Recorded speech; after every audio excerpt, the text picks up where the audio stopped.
Donc je m'appelle Gérard Souchet et j'ai créé le festival avec mon épouse il y a 10 ans maintenant, en 2008.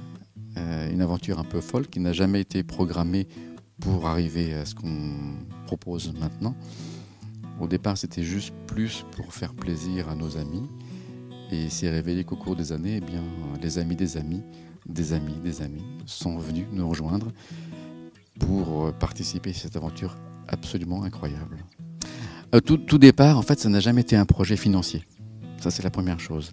On a monté ce projet parce qu'on aimait la magie sincèrement, on souhaitait la faire rayonner, on souhaitait aussi montrer des univers différents de ce qu'on peut imaginer, de ce qu'on peut voir souvent à la télévision. On a osé faire venir des artistes très poétiques, des artistes qui avaient aussi un propos, certains, qui avaient des univers à défendre.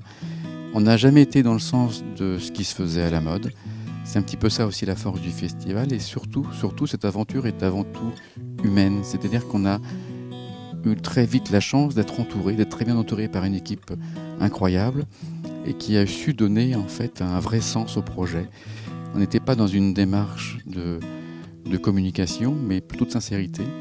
Et les gens nous le rendent bien maintenant parce qu'on a des habitués, beaucoup d'habitués, qui sont inscrits soit sur le site vivelamagie.com, mais qui aussi reviennent chaque année au festival avec toujours cette appétence pour la nouveauté, la diversité, et qui cherchent avant tout à être non seulement bluffés, mais être émerveillés. Vraiment, cette quête du merveilleux, c'est quelque chose qu'on ressent depuis très longtemps en fait au festival, loin des numéros qui épatent, loin du sensationnel à tout prix. C'est d'abord une approche humaine du projet. C'est ce qui fait sa force et ce qui fait aussi que ça dure depuis si longtemps.